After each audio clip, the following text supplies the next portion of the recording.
So this is Friday, the 27th of August, and on another morning walk. This is becoming quite a routine for me. I have to get some exercise. I think it helps you think when you walk in the morning or do some sort of apologies, exercise. So yeah, it's cloudy today. It's cool but not cold. Actually a bit warmer than yesterday, I think. I'm not going to go into the depressing or potentially depressing topics of yesterday. Um, I don't know if I just realized this, but because I always knew it. I don't think everyone think about it this way, but if you keep something inside and you don't tell people what you think, you're probably going to end up taking it to your grave. So why not speak about your thoughts and your ideas while you can? Life is short, you don't know when it's going to end. Some of us become 90 years old if we're lucky, really lucky. Most of us live to 60 to 70. So why not speak about the stuff that's important to you? Why not highlight it? One day you're not going to be able to anymore, and no one's going to know what went on in your head. Not everyone's going to agree with what you think and what you say. That's never going to happen. You'd be pretty naive to think that you're so special that everyone's going to listen to you. But the fact remains, if you don't speak your mind and don't say what you think, what's it going to matter? Make what you think matter if it's important to you. Now, I'm not saying listen to any idiots' ramblings, because there's many idiots out there. They don't consider themselves idiots. And I think each of us, at one stage or another, thought or said something that could be considered the words of an idiot, I guess. Especially when you're a teenager, most likely. But I don't want to go on about depressing subjects. Those of you that know me and know the channel I'm trying to get started, and yes, I'm currently unemployed, unfortunately. My wife is the person bringing in the finances, and for a man, that's not easy. It's not easy to accept that your wife is the one bringing in the dough while you're sitting at home or looking for work. At first you do a lot of effort try to find a job. As time goes by, and you never realize how fast time goes by, you start to feel pretty useless after a bit. Now, I'm not trying to I saw one guy referring to someone as doing Jeff bashing. Now, Jeff Bezos is the richest guy on earth, trying to compete with the smartest man on earth, arguably, Elon Musk. I'm not sure if he is, but he is quite smart. And I tend to like him a bit more than Bezos. But in any case, I'm getting off point.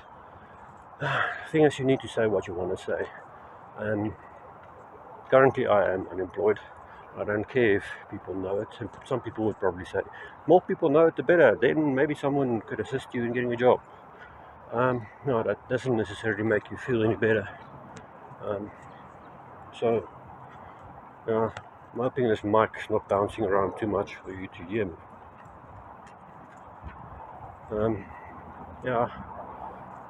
Well, the channel I started was initially about ghost stories, and I still intend to do that from time to time. If I get people's stories to tell, but people are quite it's quite difficult for people to talk about those things for some reason. Not everyone feels the same about those things. So other thing I intend to cover, intended and still probably do, if my internet connection allows, is things about scientific stuff, like rocket launches. And obviously, you should know by now, I'm quite fanatic about space and the advancement of the space race or space industry, specifically SpaceX. I just love the work that they're doing in terms of RRR, and no, I'm not a pirate. That stands for Rapidly Reusable Rockets, and I've got quite a passion for it. I'm not an expert in the field like yesterday's topic, but I think I know a bit more about the subject than most people by far. Well, everyday people. I'm not talking about rocket scientists. I'm not going to compare myself to them. But just fascinates me how this race is going along. The Falcon 9 rocket, which is a partially reusable two-stage rocket, and Falcon 9 comes from the number of engines it's got. It's got 9 million D1 engines. Arguably the most powerful and most reliable rocket engine there is at this stage. So I'm passionate about space and development of space travel. I know Elon Musk intends to colonize Mars, and people might think it's funny, and to a certain degree I guess I do as well, but the stuff that he's done to get towards his goals have been quite interesting. And as a matter of fact, the way he has progressed rapidly reusable rockets, and going in the direction where it will be completely reusable soon. So that's quite a journey to be watching. I know the Starship might seem like a joke to some people. I take it pretty seriously. People don't understand why.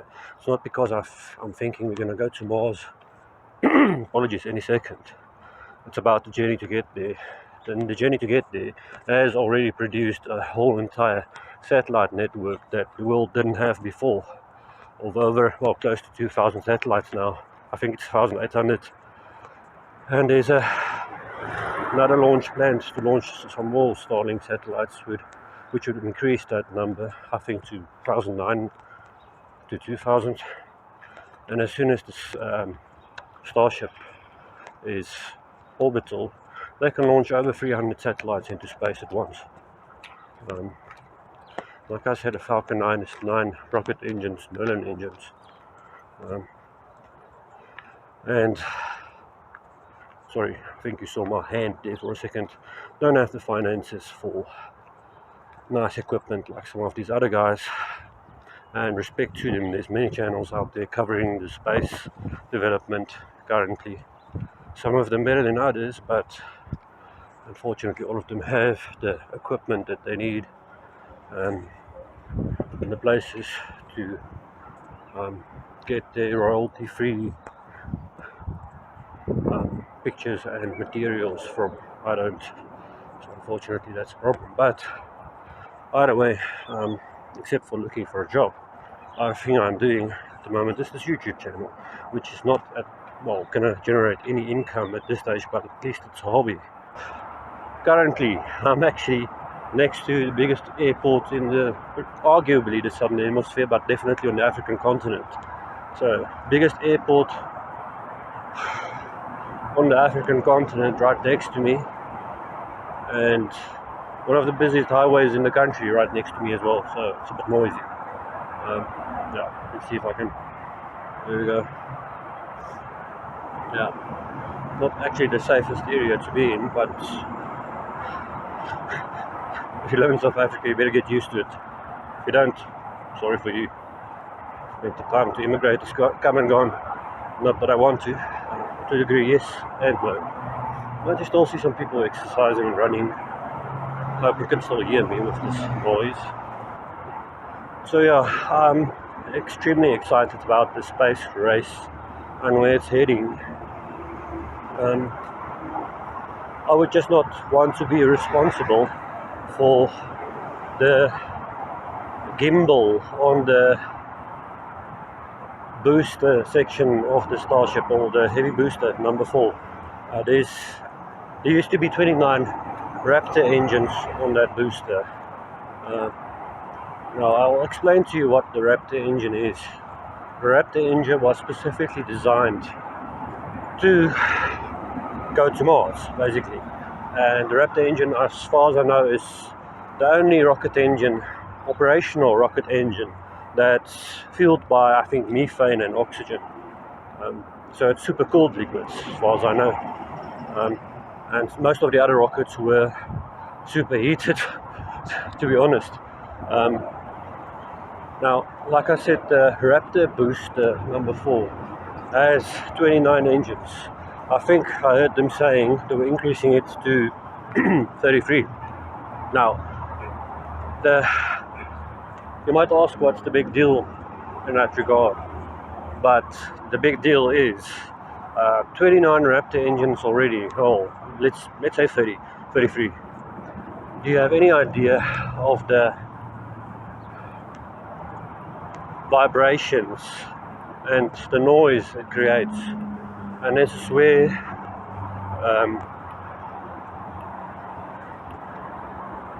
the work comes in terms of SpaceX.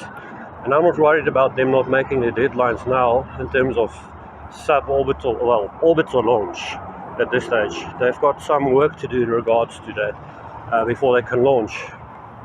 And there's some lessons learned from the past, specifically the Russian N1 disaster. Now, I've mentioned this before in a previous video, but the N1 rocket disaster was a disaster that took place in 1969. I think it was July. Now, this specific rocket booster of the Russians, they designed because they wanted to get ahead in the space race. The Americans landed on the moon in 1969, and the Russians wanted to keep up or get ahead in this race. So they designed a rocket, the most powerful rocket at that stage that was ever created. And they created a rocket booster that had 30 rocket engines. I'm not sure about the specifics on the engines, but they had 30 rocket engines. They created 4 prototypes of this thing. Unfortunately for them, all 4 of these prototypes exploded.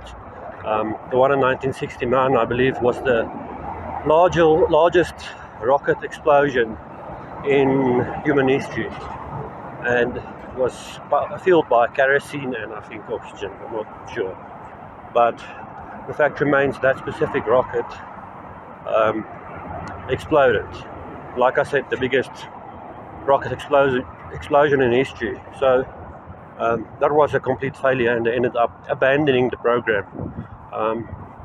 So that was a mess for them. And the thing is, the reason why this failed, apparently there was some compression pump or a valve or compression chamber or something malfunctioned, and the thing blew up.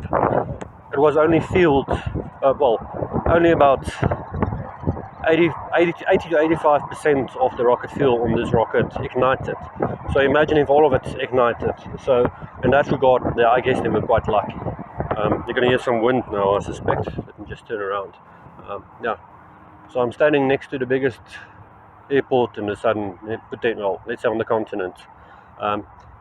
It's been much more quiet lately. Because I stay here, I've obviously noticed how much air traffic there is or is not. Over the past few years, it's been much more quiet than it used to be, probably because of the lockdowns. Economic meltdown of the world, if you can put it like that. But there we go. See if I can show you. There's some, I suspect, Uber drivers waiting for customers. There's part of the airport there.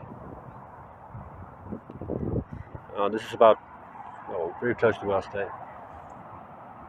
And it's Kempton Park, so it's not the cleanest place necessarily in the world. But in any case, I enjoy taking these walks. Not the safest thing, I guess, but you'll drive yourself nuts if you sit at home all day. So they're doing some tests on the Starship currently. Booster, same, not tests, but I are finalizing the plumbing on the booster number 4. Now I don't want to be responsible for the engines that gimbal on that great big potential dynamite stick, and yes, it might explode, we don't know. Starship development is going along, and more importantly, star-based development is going along at quite a pace, and at this stage I don't blame them for not launching it, or well, obviously even if they decide to launch they couldn't yet because they need FAA approval and such, and getting that FAA approval, it's Federal Aviation Association, something to the light administration. Without that approval they can't fly, and they can't get that approval yet. They still need to complete Starbase,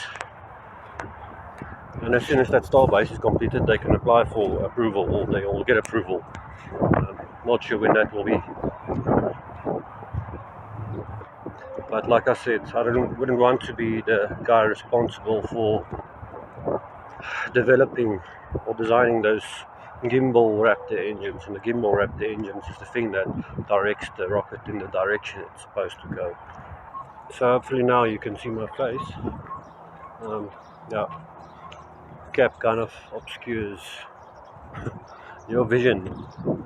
Well, maybe mine as well, but in any case, what do you know, there's some blossoms on a tree. Like I said, I wouldn't want to be responsible for the gimbal on those Raptor engines, especially on the booster. One thing they learned from the N1 Russian rocket disasters is that it's not easy to make big rockets, and the reason they're making these big rockets, even though you might think it's for Mars, any heavy launch system that you can launch heavy equipment and supplies and even a lot of human beings into space or into orbit is a big deal, because then even though you might not end up using the Starship to get to Mars, which is the actual goal, and you can possibly do that, you would be able to build gigantic space stations, space stations that actually have gravity, which would be quite cool. Although at this stage the push to get gravity on a space station with gravity was not that big, because most of the stuff they do on a space station is in general research connected to zero gravity, stuff that you can only do in zero gravity, especially in terms of medicine. There's a lot of diseases or viruses, I'm not sure which of the two it is, that grow and develop much faster in space, in zero gravity specifically. And if you have that environment, you can obviously do your research like 10 times faster and potentially get cures or potential fixes much faster than you would on Earth. So that's part of the reason why there was no real push for gravity or space stations that has gravity at this point. And once you've got the super heavy, you could much more easily build a space station with gravity. And the reason why I'm saying a heavy lift vehicle is important in this regard is because to build a space station with gravity, you are going to need a lot of mass, because it's going to have to be big, because the only form of artificial gravity that's potentially reliable is rotational gravity, and that's where you have a space station that's a circular form, where it physically swings, it's constantly rotating.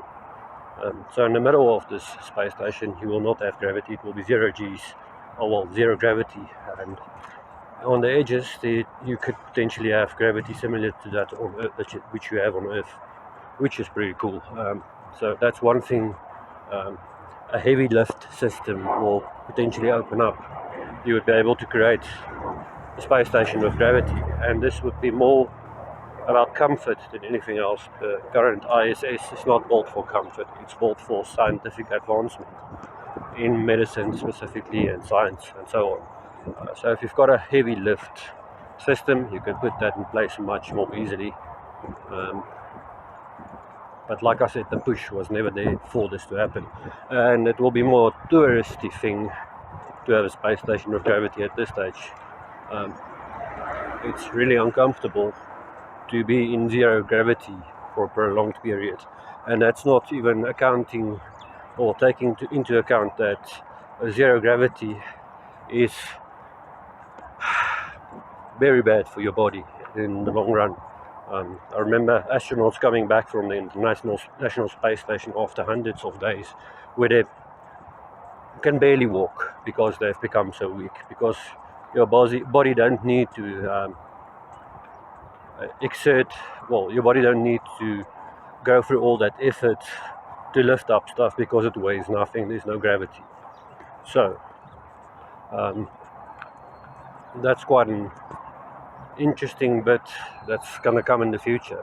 We might end up having space stations with gravity, or even spaceships, but the spaceship part, it's still taken into consideration. You're still gonna need to have a hell of a big spaceship to create your own gravity, if it's rotational gravity, which is the only option at this stage. Starship might go to Mars, but the thing is with that, you are going to have some issues in regards to that. And the reason why SpaceX chose the Raptor motor, or Raptor engine, apologies, I keep on calling it motor for some reason. The Raptor engine uses methane and oxygen, and that you can create on Mars physically. So if you can send an initial mission to Mars to set up the production process for that fuel, you don't need to take it with you on a ship, and hence creating a lot of extra weight, which would increase your payload capacity if you don't take your own fuel. And that's the whole idea behind the Raptor engine. It's actually the most powerful rocket engine in existence, if I'm not mistaken. I don't think it's ever been in space. I think it was tested the first time on the Hopper prototype, which launched about 2 years back. So that was a Raptor engine there. So that was the first actual test on a spacecraft or prototype. But yeah, so now you know what I'm interested in. Space, science, some history at times. Yes, and from time to time some politics. Let me just see if I can get a route that's a bit more quiet, because I'm going to end up walking past the school here, which I don't want to do. Because like you know, school kids are noisy. If you look at the Russian N1 rocket and you compare it to the Star-Ship program, that booster has many similarities, one being the amount of engines and the work that goes into designing and keeping those engines running smoothly is going to be a challenge. Just in terms of the vibrations that it creates, the vibrations that thing is going to create. The N1 rocket, they felt it many kilometers away once it started up. Windows shattering and so on, like 20 or 30 kilometers if I'm not mistaken. So I think SpaceX probably knows, well, they should know, well, they obviously know about the N1 rocket, because they learned from past mistakes humanity made. Yeah, now I'm next to the highway again. But in any case, I hope you can still hear me. There's a lot of challenges they still need to overcome, and just the ground infrastructure, on Starbase is a big challenge, and one of the things they need to focus on before they get approval is the sound suppression system. Now, the sound suppression system will most likely be a water deluge system, and this suppresses the sound, because this thing's going to create probably the loudest rocket takeoff in history, potentially. So they need to have a sound suppression system in place that's going to enable them to get approval from the FAA, amongst other things, I suspect. And that's why they're actually building and designing sea launch platforms. SpaceX actually bought a couple of oil rigs that they're currently busy converting into launch platforms. Well, landing, launch, same thing lately. So that's part of the whole idea, and disasters like the N1 will just keep them on their toes in terms of what could potentially happen. And the chances are that this booster number 4 will explode and destroy the infrastructure. I hope it doesn't happen, but I think they'll continue even though that might happen. They do evacuate the whole area, so it should be safe for them to do so. So there's a lot of work still to be done for them to achieve their goals in space exploration. Well, to start space exploration, to be quite frank. That's just some of the things I'm interested in at this stage. I'll end up cutting out many sections from this video because there was a few interruptions. Well, I think it helps me get my head straight just to take a walk in the mornings. Wife leaves for work, takes the kids to school. And I know this is quite personal, but at this stage I don't really give a shit. I'm not going to give you my address, for one. Although there's some good things in life always. Many people have done things to support me that I'd never expected, and basically changed my life to a degree, I think. I've seen so many people that's totally, completely hopeless in terms of being unemployed, being under pressure because they're the only ones bringing in money into an household. But keep in mind, the unemployment rate in this country is what, 37 or something percent, 8 million people without jobs, and that's just the official figures, and the official figures is completely wrong in my opinion. I suspect closer to 50% of this country's population is unemployed, and you can count yourself lucky if you're working, and also unlucky, because then that most likely means you're the only one providing. Like I said, no one's going to agree with everything that everyone else says or thinks. There's close to 8 billion of us on this earth. Each and every one of those people have their own opinions. So if you're looking for someone to echo what you say, you're going to have a hard time. It's always someone that's going to agree to some degree to what you're saying or even thinking. But I just think it's important to speak your mind and say what you think, because at the end of the day, none of us lives forever, and it's important for you to raise your opinions. And by that I don't mean certain politicians that have some sick ideas of how the world should work. Politicians is the last one that should actually be speaking or running the world, because most of them are idiots. Some of them might have good intentions, but those good intentions that some politicians have often just goes down the drain as soon as they are in power, because after all, any and every human being can be either bought off or threatened. If you've got family, that's a potential leverage point where someone can bully you and threaten you. That's if they're not able to bribe you. I know, potentially quite a depressing viewpoint, but it's the truth. If they can't bribe someone, they usually threaten them. So finding people that can actually stand up for what they believe in is scarce, to say the least.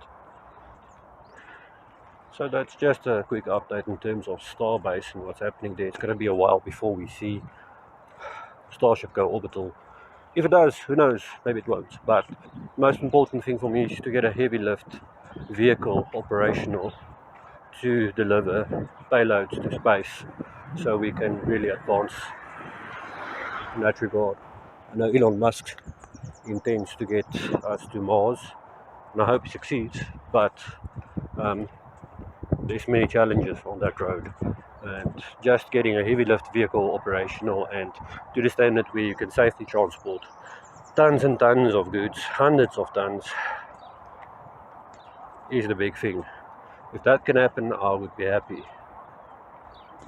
Yeah, Starship will, once it's completed, be able to transport 100 to 150 tons on one take to orbit. Imagine that. So that was my morning walk. Thanks for joining me, and I'll see you in the future for some more senseless praatjies or whatever you want to call this. But For the time being, you know how the rhyme goes. Take care of yourselves and stay safe and don't panic.